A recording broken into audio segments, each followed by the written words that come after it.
I'm about to feed them to the sharks right now. Get them hype right now. Yeah. You know the ground is up. Yeah.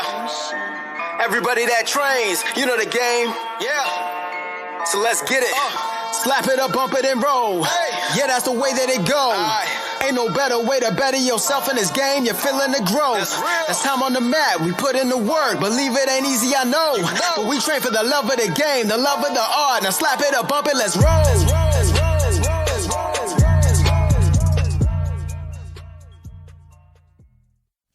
Welcome to episode 99 of the BJJ Campaign podcast. My name is Jeff Boone. I'm an A3 blue belt, 4 stripes. Phil Kors, A2 blue belt, 4 stripes. Gordon Ryan update. Yes. He's fighting Luis Panza. I have no idea who Luis Panza is. May 28th, and who's number 1 on Flow Grappling. Mm-hmm. And then in August is his first grappling match on the One Championship. And I think I probably made this match because he wrote, Gordon Ryan posted, who would you like me to see? Who would you like me to see me grapple in one? And I said, Aoki. Is he an MMA fighter? Yeah. Aoki is, yeah.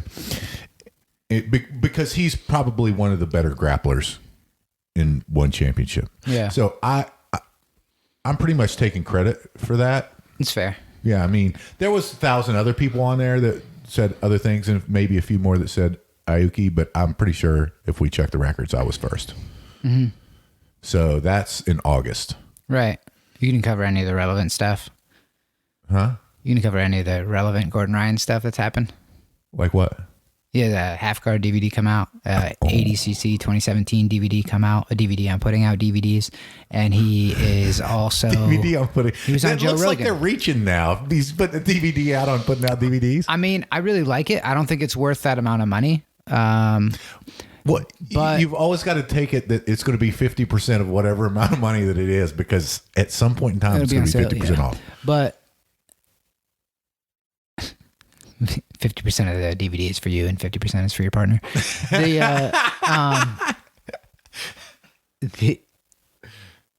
I like in his, at the end of them, he'll have like rolling footage, which I'm assuming is very similar to the ADCC stuff. And he can really talk a lot in those. So I'm sure like there's a lot of information in it. Mm-hmm.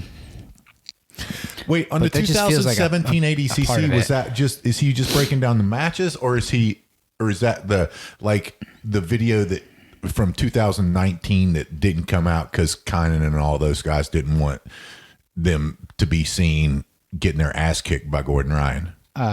It says 2017 ADCC. So okay, it's like he's breaking down whatever he's doing. I'm assuming it's only matches from that year's tournament, and it probably is the more interesting one than his newer one because he's had more time to advance in 4 years, and kind of look back at that one, and there's probably a huge difference for like how you can really break down of what he did that worked, but what would have been better, I'm assuming, is most of the DVD there. Yeah. And so I'm sure it's cool to watch, but like I don't think it's the same man. as I like that. I like that idea. I mean, I do too, but it's not, to me, that's not worth the same as how much is it? It's probably $250. What? I'm assuming, because that's what they all cost. So $125. Yeah, plus the daily deal, and then like Mother's Day or Father's Day or Thanksgiving, whatever it is. I feel like if you'd put a National number code in there, it would work, whatever it was. Coupon 30. They're always the same. I'm going to do coupon 80. Ooh, it's worth a shot. Yeah. Also, Gordon Ryan was on Joe Rogan. Mm-hmm. I think I said that, right? Or did I not say that? No. That one was good, yeah. Yeah, that was good. I feel like if you're a Gordon Ryan fan and you didn't really learn much other than how much he makes off of his instructionals in the past year. No, you knew it was over $1 million because he posted that on Instagram. It's $2 million. Yeah. Yeah. It was $2 million off. I'm like, damn. Yeah. That's the fastest way to make money. Cheddar. Yeah. It's awesome. I'm glad. Yeah, seminars seem like a hard way to make money because you just can't like move around fast enough.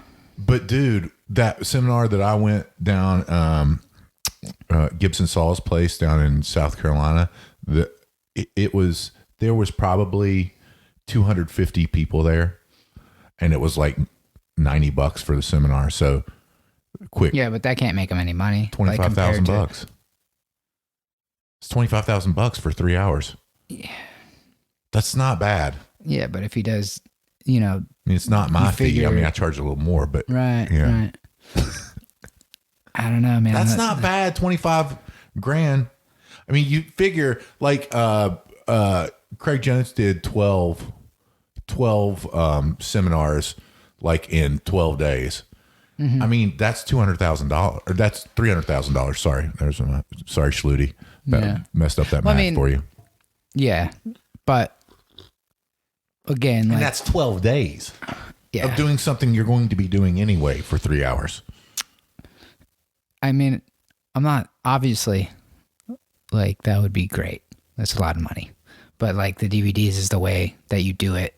You put your 100 hours into making however long it takes him to make it, and then he sells it for the next 25 hours, years. So it's going to take more than 100 hours to make it. You sell that for the next 100 years to 25,000 people, you know. Yeah, no. I mean, that's the way. Yeah, that he's going to make all his instructionals money. are the way to go for sure. I mean, it's the most bang for your buck, obviously. But the seminars and the competitions are just as promotions. Yeah, agreed. And a side benefit of decent money, you know. Yeah. Not for the matches, but yeah, not for me. Like, right. That's nowhere near what I'm pulling in these days. But so I'm excited. I wish I would have done a little homework on Luis Panza because I don't feel like we're giving him his due. I feel like he's probably really good. I think he is a no-gi world champion. He's going to get submitted by a top pin, so it doesn't matter. Agreed. Until that DVD comes out. Yes. Yeah. That's how. Yeah. I do like that he confirmed my theory that was becoming pretty obvious over time. He did. Yeah. He's like, I just do the moves that are coming out in the next DVD. We knew it. It started to seem that way. We talked about it. Yeah. It's brilliant. It's a brilliant marketing strategy. And their team does that around whatever their current. Like the positional escapes has been a big deal. Gary Tonin made the DVD a while back. Yeah. That became one, and now Donaher's got his out. So that's their whole post. And let's talk about that because I love that. I love that mentality of unconventional domination is what he calls it, right? It's the dominating by not being able to be submitted. Called it. Oh, was Lex Friedman was it Lex Friedman? Oh, that's right. Donaher was on Lex Friedman. That's where we got it from. Donaher pointed out that he was very fascinated with the domination. Everywhere he kept using that word. Yeah. So that was another podcast. If you haven't listened to it, is Lex Friedman's podcast, which I'm a fan of because I'm also fantastic podcast. A brilliant AI guy. You know, I'm up there on the brain level. Over my head, but yeah. Not mine. Me and Lex are about the same. So he has a really good podcast that I like. And Donaher was on it, the most recent one. So if you have a spare like 4 hours, it is 3 hours and 27 minutes. Yeah, it's pretty good. It was fantastic. I listened to it in two different sittings. It's impressive. I did more than that. Yeah, it was two different sittings, and I think it's just fascinating. I think it's fascinating. The unconventional domination, to be able to dominate by not allowing your training partner or your competitor to submit you. That's the first thing. But so you feel like you said that weird. What he's saying is when you're saying not allowing him to submit him. Yeah. Like his point was like, no matter how deep the submission gets, you're always going to be able to escape. Yes. So I feel like that could have been taken two different ways. You know what I mean? Yeah. I mean, it's very similar to my game is what I look at it as. 100%. I totally agree. 0%.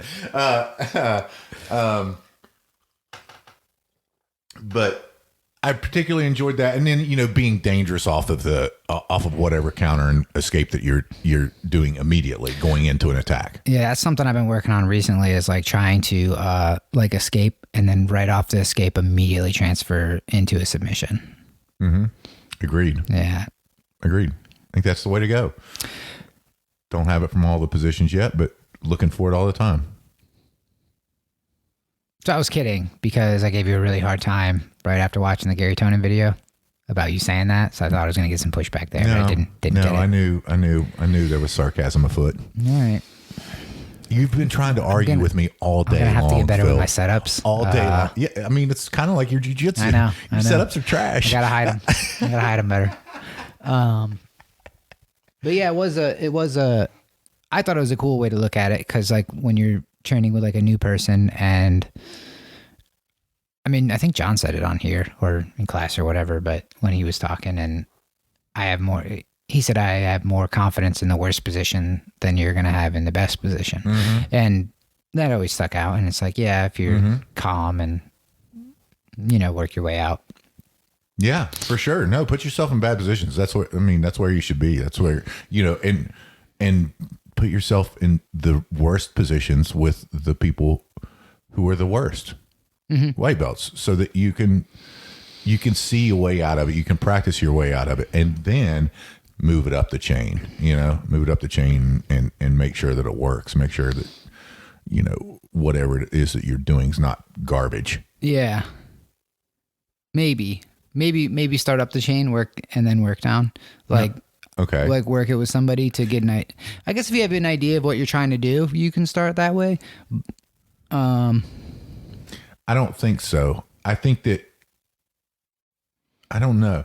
I think it's just like, so I guess what I'm personally thinking is like, if I got a new person and I'm like giving them my arm all the way, you know what I mean? Like, yeah, no, I know. I want to see how that. they react to that because sometimes that could be exciting. Yeah. You really want to take it. Yeah. That's so true. like there's the balance there, I guess. And then coming back to like who you're training with. Like, you get some of that experience. Like it can't be the first arm bar ever, because then they really want it. Right. So like if I'm trying to play a fine line game here and. Well, arm bars are different though. I feel like joint locks are different in that respect. Like I'll let anybody try to choke me. You know what I mean? But I'm not going to let everybody. Well, that's not true. I do. That's wrong. Well, that's what I mean. That's like the fine line. And I guess I kind of like let anybody. So if I start with people who are more experienced and see how they're, I let them submit me, obviously. But like you see what they're doing because you're getting caught in those submissions. So then you're trying to figure out how to get out of it. Ask them how to get out of it. And then you start working escapes. And then you kind of allow a newer person to get into that. I think it just comes back to trust. Like, it's got to be somebody who's been around for a minute but obviously you have to start with somebody who you're going to escape from in order to figure out and make it better. Yeah. But then that kind of transitions us into our other topic, which is the way of learning. And this was what Danaher was talking with Lex Friedman about. And that was, the people who are good at jiu-jitsu learn from a top-down approach, chasing submissions, different positions. Whereas whenever you're first learning, whenever you're a white belt, it's a bottom-up approach, meaning defending first. I took that as if that was like on a personal level from him. Yeah. But it's the way he thinks people should learn. Mm-hmm. Okay. Do you know what I mean? Yes. Like I was talking to Sambo Steve today. I think he's got 2 stripes on his white belt, right? And so I was talking to him today, and he was, he was talking about, he was doing better getting escapes, and he was talking about watching the Danaher stuff. I'm like, okay, good. But he was talking about getting better at escapes. He says, but is he still really clunky passing? I'm like, yeah, of course, because you're not going to be a good passer yet. You're mostly in defensive positions. Mm-hmm. Yeah, and he's a bigger guy, so he can probably play top on a lot of people. He's not out of control or anything like that. He's a bigger guy. And I kind of took him through it in that, whenever you're first, and by the way, folks, we don't know anything about anything. All I know about is what I hear, like people who are really good at jiu-jitsu, like John Donaher, are saying. So this isn't my advice because I'm not that smart to think of these things. But what he was saying was start in those defensive positions so that you build a solid defense so that you don't feel bad if you lose position whenever you're trying to do attacks. Mm-hmm. You know, you're not in a compromised position because you already have been there and worked on that. You know, but I think it's more difficult than that, right? Because I think that those things switch, right? So that you said before, like you didn't have a choice. Defending was the first thing you had to learn, right? Yeah. That's like what I was about to interject is like, it didn't matter. Like I could have been drilling stuff from the back all day long. You weren't going to get there. Like when we started rolling, I was bottom side control. Yeah. You know, and then like the only saving grace is the closed guard. So like, it's naturally going to work itself out that way. That like new people, and For then some the smaller people. you get, not really.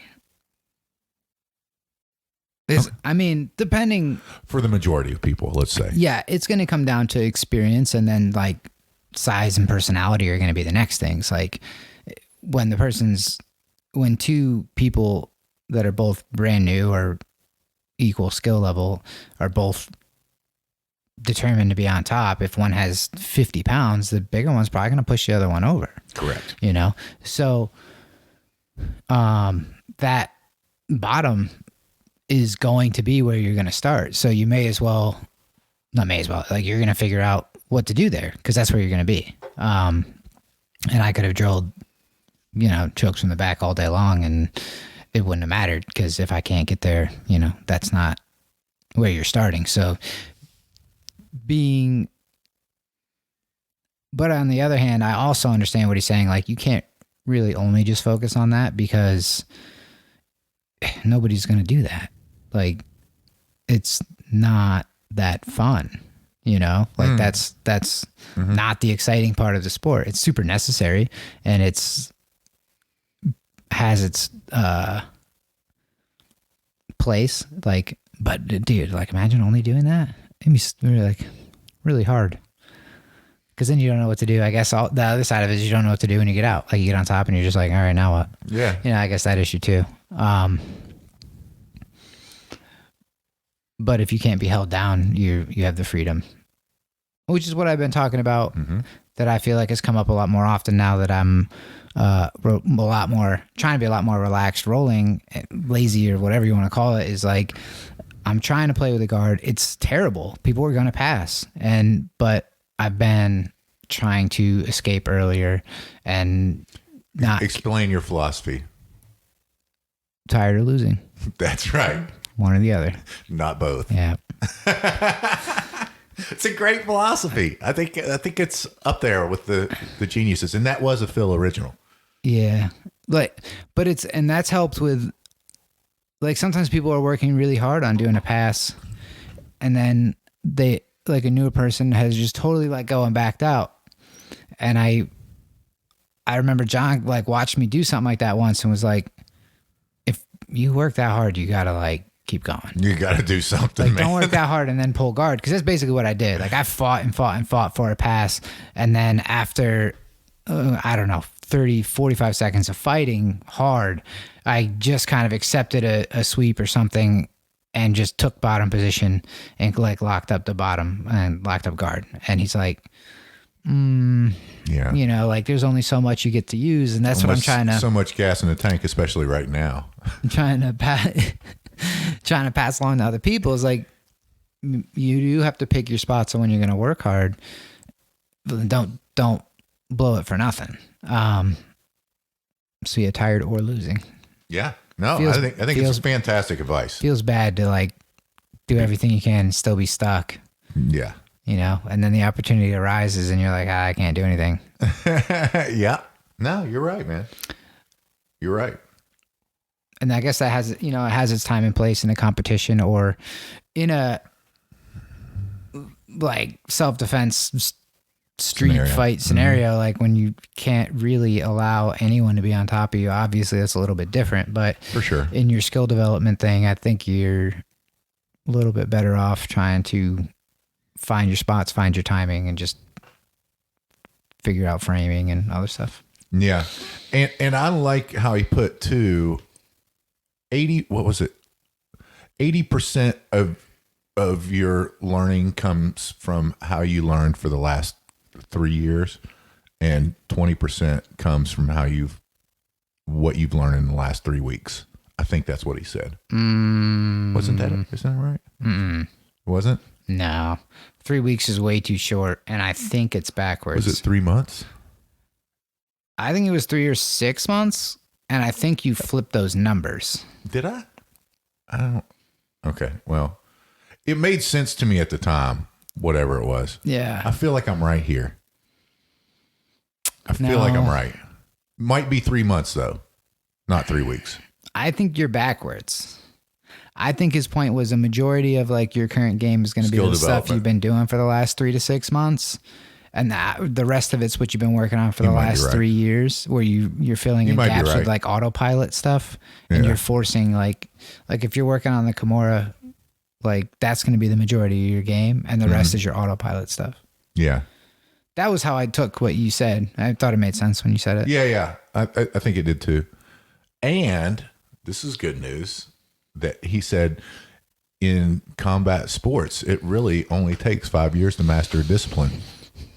So you're running out of time. I'm 4 years, 2 months. I mean, you're running out of time. I'll have this shit mastered, man. I think I look at that differently. I think so too. I think you had an opportunity and you squandered it. I think so. Okay, if we start the clock now. He said any 5-year period. I thought that was amazing. I mean, he's right. He did give really good examples of, Mike Tyson from the time he was 13 to 18, Gordon Ryan from the time he was 17 to 22. He gave really good examples, but just not that. I think that's for people or professionals doing that. Yeah, I think his point was it's possible. Yeah. Agree. Not common. I hope it's not common. Otherwise, my progression is very disappointing. And it is. But it's that circle of the more you figure out, the more you're seeing you don't understand or can't do anything about. Mm-hmm. Yeah, for sure. It arises. But then again, you know what? It's like the more you figure out too, the better you're getting at the really small detail stuff. That's what I find is I'm getting better at the fine detail stuff, which is hard. It's not discernible in a role a lot of times, Mm-hmm. I think that's it's important, but I think that's oftentimes overlooked when people are focusing on details. Not something I did for a very long time either. I never really focused on the details. So that kind of transitions this into our drilling. We love talking about this topic. Well, there was actually another thing that he pointed out that I've been trying to express for a long time is that like you get really focused on the details all the time and it's impossible to remember those in live situations. So if you just have the general guidelines, it's an easier way to think about things. He pointed that out in the podcast too, and I tend to agree with it. So you're saying concepts over details? Heuristics. Heuristics. Yeah. That is the word. It's AI word that he used. Holy God, those guys are so smart. Heuristics. I think it's easier too. And the more time I spend around kids where I'm like, like fight for grips. And then people are like, or like break the grip. I'm like, don't let them grab you. That's easier, yes. Like it's an easier principle. The more time I spend around kids, the easier I feel like I have just making it so simple because it really is simple. Like that's what grip fighting. Like don't let him grab you. Yeah, and like I'll do it once, but that second time he really wants it. He can have it. He's after it. So I'm gonna just let him have it. He's pretty insistent. I'm gonna let him take it. But yeah, that's what, I don't know. The kid stuff is funny because most of it can just be really broken down.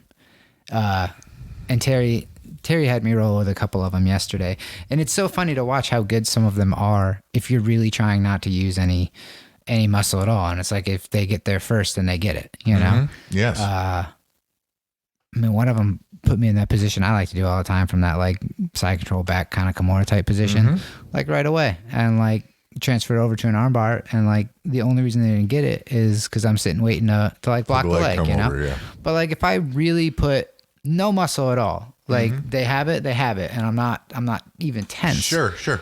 And how good some of them are, man. After well, they learn a lot better. They're a lot closer to that 5-year mastery than I am. For sure. I feel like they got the edge on that one. Totally agree. Well, I mean, you know what? It's been proven younger brains are better at learning. I mean, that is proven. So, you know, it makes sense. It makes sense that you're going to absorb that at a quicker rate. Is it because they're always learning and they're more open to it? Yeah. Keeping that learning mindset. Yeah, no, that's good. Is it just because they're younger, or is it because that they're always learning and they're always listening to what people say? No, it's their mind. It's their development of their mind. That's what makes them. That's what those neural pathways are still being developed. That's what makes them be able to digest more and learn more than me, who has a fully developed. Well, arguably fully developed cerebral cortex. After 25, you're supposed to have a fully developed cerebral cortex. Let's just say that. Okay. So that's you have to be really conscious. I mean, I think that's not obviously some people are better learners, and I feel like martial arts in general, and especially jiu-jitsu, makes you a better learner. Like it's made me a better learner. It's made me a better learner in business and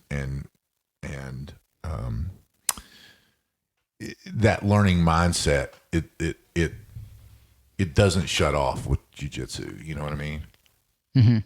So, yeah, I mean, I think it does transition or hopefully it transitions your mindset to stay that way. I mean, George St. Pierre was on Lex Friedman and Joe Rogan, and he was talking about that learning mindset. And I think he's a great example of it because he's very unconventional and kind of his training tactics. I've been following him on Instagram lately, and he does crazy stuff. He does, gymnastics stuff. He's doing flips on a football field. It's kind of wild, but always learning and always seeking knowledge from the best. I think that's he's a process guy. Yeah, for sure he is. And I think you have to be. I mean, if you're going to get good at martial arts, it's something that takes a long time to get good at. You have to be a process person. So we've gone back and forth. I was more of a detail person because I just had no idea what to do. So what were you going to say about the details? Because I cut you off there. Oh no, I think the illustration, my point is that the more I've been working on details and specifically working on the stuff that Steve offered as areas of improvement for me, the more I've been working on that, the better finishing rate, the better my techniques have been all together. Whenever you're like, okay, whenever I'm trying to get this collar, I'm really trying to feed, and I'm really trying to go under the neck, and those things, they make your jiu-jitsu better. And so it's something that I didn't concentrate on. I never really concentrated on. And now I am. And I think everything comes around in the time that you need it to, you know what I mean? Maybe I just wasn't ready for that level of detail yet where I am now. And I think those small details mean a lot more than we give them credit for. Or that I gave them credit for. I don't know about everybody else. I mean, everybody else might be like, oh yeah, that's really very important. And obviously on a lot of the stuff on details with chokes and different things, the details are very important. And, I think I'm just fully realizing that is what I was trying to express. Yeah, I think different details matter to different people because everybody has the things that they struggle with. Yeah. Yeah. But I think hearing those details in a different manner, is important too, because I don't know. I think it's just important to hear it from different perspectives whenever you're talking about the details, because maybe you just don't get that in that particular lesson, Mm-hmm. Yeah. Yeah. And I think there's things that are taught different ways. Like a lot of things are shown that aren't necessarily like come up a lot in a role, and but they have a lot of value if you practice it. Mm-hmm. And then there's things that show up like the bread cutter choke came up in like a kids class the other day, and it's like you're speaking Chinese to like set that up. But like if you just let them move around for 30 seconds, they're going to end up in that position. Like somebody's going to stick their arm through, Yeah, you're right. I don't know. And then like different stuff has to be the levels of defense or skill or whatever. Like some things are just going to work because they're not doing anything. And then like other things, if you don't do it this specific way, like it's never going to work on somebody good. But like you can't understand that until like these other 5 pieces of information all line up in my brain, and I don't have the first 4. So this 5th piece isn't making sense. Like why I have to do it this way right now. Yeah. No, I get it. I mean, like, there's a lot of stuff like that. Yeah. Like the stuff that I don't know yet, like as it's being explained. So it's like, I'm trying to question it along the way while also not questioning everything, because like, if you're doing it this way, I know you're doing it this way for a reason. I can't see it, but I know there's a reason. Like, there's always a reason, right? It's like John always has an explanation if he's doing something. Yeah. So like a certain way, and I ask about it, and like I get the answer, but I don't get the answer. Yeah. Like I understand. It's like you're explaining it to me, but I'm not understanding. And I can't understand until these other puzzle pieces get filled in my brain, and then that one becomes painfully obvious, and I'm like, so you just have to hold on to the elbow. That's the problem. Yeah. Come on. It all comes down to the elbow, but like that wasn't making any sense to me at all. I know. And like and I always use this example with people as they're like trying to figure out the Kimura now, and I'm like, yeah. So what he's saying is you need the elbow. Yeah. That's it. Like it all comes down to that. Like, whatever you have to do, you figure out where your hands and things need to go. You don't let that touch the floor. You don't let that leave. Keep it close to your body. Yes. Yeah, that doesn't help me. It doesn't that help helped me the most. No, that doesn't help me. Keep it close to the body was what helped me most. Like I feel like a lot of times and it's so funny because it's the opposite of what I always said I wanted. Like I always wanted all the details, and like right now I'm like, just tell me I need to keep the elbow. Okay, I'll try to figure that out, and then as I'm figuring it out, I'll ask you questions, and then you sprinkle these details in one at a time, and now I'm getting a little bit better each time I do it. Versus before I wanted to try to do all the details and like do it all right and stuff, but I didn't understand why I'm doing what I'm doing. So people would just take their arm out, and I'm like, I feel like I'm losing it. I'm really rolling, but like I'm rolling doing the wrong thing. Like I needed to be, it's almost like I'm pushing on the hand more than, or like lifting the elbow. Like, I don't know. It's so, you just hold on to the elbow. Don't let them get it back. Good advice, Phil. Good advice. Good Kimura advice there. Solid. Elbows. Yep. But what makes sense to me doesn't make sense to other people. Like I True. Also understand I learn extremely backwards. Yes. Like you do.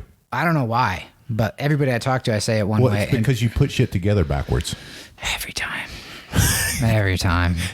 If there's 2 ways to do it, you're going to do it the wrong way first. So just do it the opposite way that you think every time. It still doesn't work out. I've tried that. I've tried that. You've mind fucked yourself. Yeah. That doesn't work either. No, I definitely learned backwards though. Yeah. Yeah, you do. Let's move on because, I mean, I love and I hate to talk about this topic, and that's drilling. Mm-hmm. Right? You love the idea of drilling. I do. You don't love drilling. I do love drilling. No, you don't. Yeah, I do. No, you don't. Yes, I do. All right. Every time we roll, I drill. Okay. Every time. That's a form of drilling because it's supposed to be like a dance, is what John Donaher says.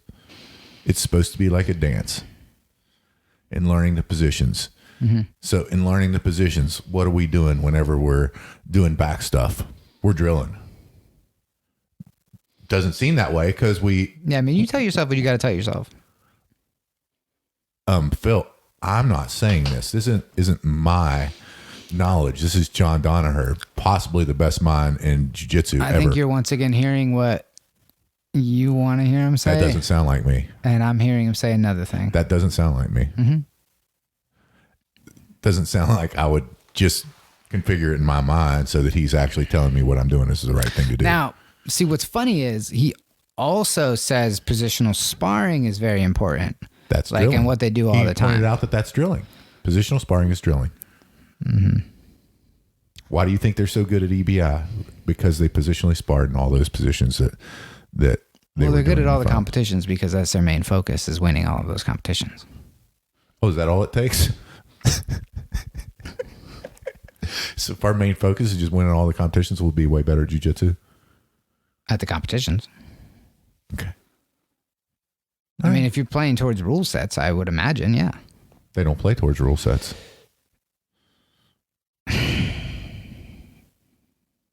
Bad. They don't positionally spar the overtime positions? Yeah, of course they do. Because they're the finishing positions that they use. Mm-hmm. And they do submission only. Yeah. So they don't play to a rule set. They play to submit. They play to the rule set of submission only. We can agree it's the best rule set. Agree. Totally can agree on that. But that's the rule set. They specifically say they hate playing towards... You were totally wrong on that one. You just turned it all around. That was bullshit. Yeah, that was good, though. That was a good save. Because they say they hate the other way of playing to the rules, and they won't play that one. That's true. They don't play that game. They don't. They play to their game. They play it... Now, that's not always true, because they play it that way at one tournament every 2 years, and that's ADCC. They play to the rule set. Okay. Do all of them, or just, I thought it was just Nicky Rod did, but I don't know who else is on the team. To him, it seems like he's a takedown guy, and like kind of. Yeah, but the takedowns only count in the last 5 minutes of regular. So they just don't do anything for 5 minutes. That's just. I feel like I'm wrong there too, because they do submit people in less I feel than like 5 Nicky minutes. Rod's the only person that like I look at where I'm like, is he? And I would assume now he's a lot better than he was before. Oh, of course he is. Yeah. But like when I first looked at that guy, I was, like he just looks like a meathead. I think he is kind of a meathead, but I like him. I mean, and Donaher even said on that interview, he's like you got Gordon Ryan. He could sit there and listen to you for 5 hours. And then you got Nicky Rod. You got 3 minutes with him, which I thought was pretty funny. But back on your drilling, yeah, I think you like to do the positional stuff, and that's just how you play. But you don't like to drill the line. I'm a driller. Drillers are killers, Phil. I'm a driller. Like I feel like you did that research tactic where you just kept looking around and you found one person who agreed with you, and you're like, "See, that's obvious. No, I was right. That's obviously what I do with everything. Found somebody who agreed with me. It's provable. I mean, I think that's the best way to like find. I don't know. That's how you're gonna fine tune it, but you don't like to do the learning drilling. How? What do you mean? So let's break down what was said, and that was that like there's a place for drilling. Now, like with a non-resisting opponent. By the way, like when they say open mat, feel free to drill what we did in class. Have you ever seen me drill right away? No. So like you don't have to take it personal, but like just don't say you don't love drilling. I love drilling. And so in class, whenever you're drilling the move, and you had to send me this clip, didn't you? The one that said he didn't drill for numbers. That's just stupid. Yeah. The numbers one. That was good.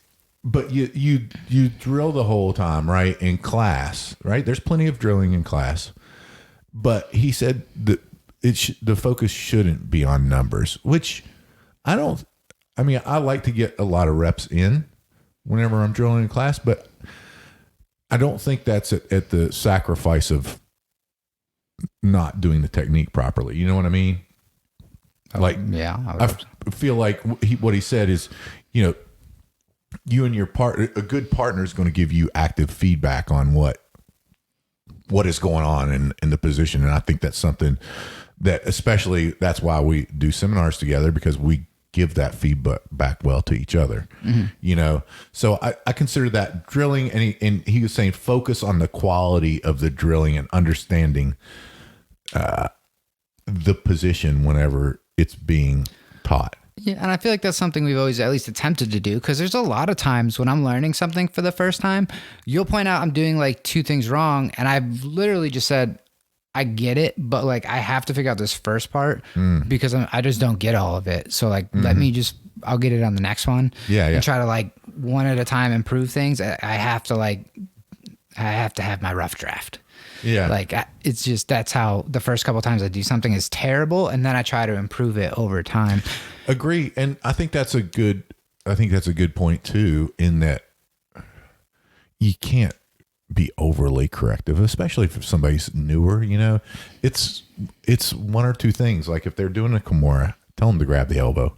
They're not going to get the details right. I mean, sure, if they ask and hey, what's going on there, you can tell them, but it's just, it takes so many times of seeing those God knows I've been taught to mount cross choke 75 times in different situations, and I still suck at it. I'm getting better, but I still suck at it.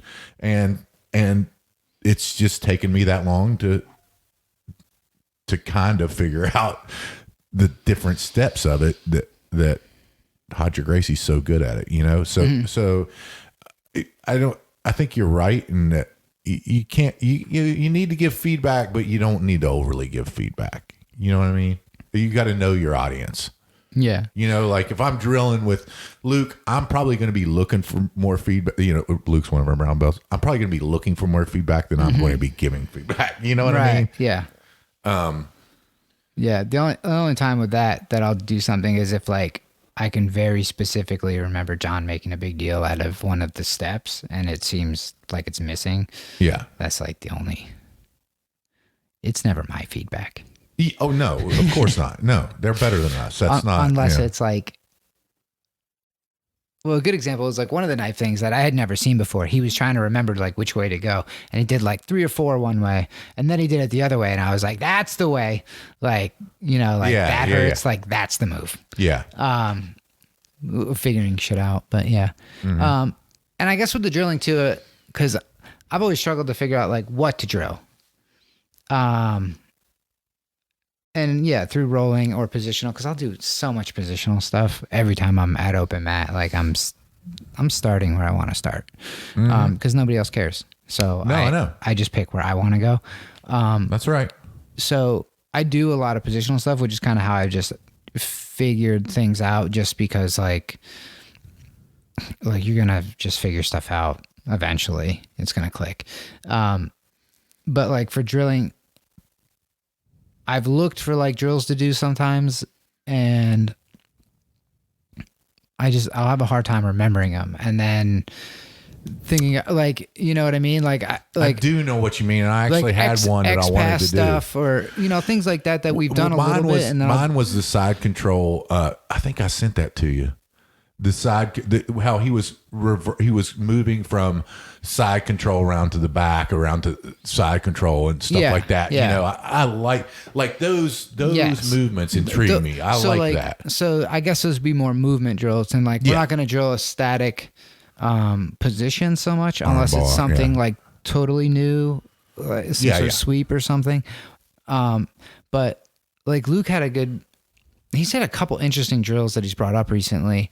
Like he did some different warm-ups that I had never seen. And he was, the Toriando came up last night and he was showing like, he said, you know, he used to do this drill all the time where you're kind of pinning and you're just kind of like one side, other side, one side, and you're going all the way around. And the other person's kind of just like laying down and minimal feedback on the bottom. And, you know, but it's like practicing the movement stuff. Like, and we did that for a while with some of the guard passing stuff, Jill in the series and that Will would go over. Shockingly, it's like the one that I have success with sometimes. So it's like, it always comes back to like, I know that that's what I need to do. It's not shocking. We had private lessons basically for 3 months on it. So it's like, I know that would help and I know it would make me better. And it's just finding that stuff. But I don't know. Cause I also seek out things that I want to do. Like when I was working on the Kimura for that stretch, I mean, and I still do it. Like for half the time when I'm passing the guard and somebody's much better than me, I jump at their elbow because I'm not going to pass the other way. But at least make it annoying for them. Yeah. No, I agree. I mean, I think that's important to keep it fun, whatever it is. Like just have fun at jiu-jitsu, right? I mean, you're going to learn if you're having fun. Yeah. You know, and I think that's a really good tip is that nobody cares at all, Matt, what position you start in. Like if you're working on something, if you're working on, you know, back escapes or taking the back or working on controlling the back, start there. Ask them, you know, whatever. They'll do it. Yeah. You know, I think it's a really good tip. And with that, Philly, tell the folks, if they choose to do so, how they could support us. Small people can buy a rash guard. Yeah, that's true. Sold one today. Jake. Shout out to Jake. Medium? Medium. Yeah. Yep. Perfect. And share the podcast. Yeah. Share it, man. And then tell Jeff to do podcasts more often. We do this like once a month now. Yeah. Yeah. And we've got next week. Is it next week? 100th episode. Yeah. What's today's date?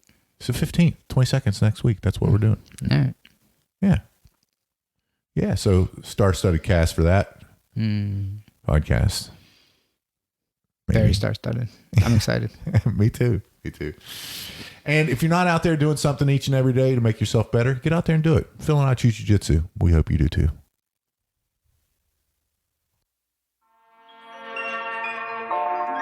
I'm about to feed them to the sharks right now. Get them hype right now. Yeah. You know the ground is up. Yeah. Everybody that trains, you know the game. Yeah. So let's get it. Slap it up, bump it, and roll. Hey. Yeah, that's the way that it goes. Ain't no better way to better yourself in this game. You're feeling the growth. That's time on the mat. We put in the work. Believe it ain't easy, I know. But we train for the love of the game, the love of the art. Now slap it up, bump it, let's roll.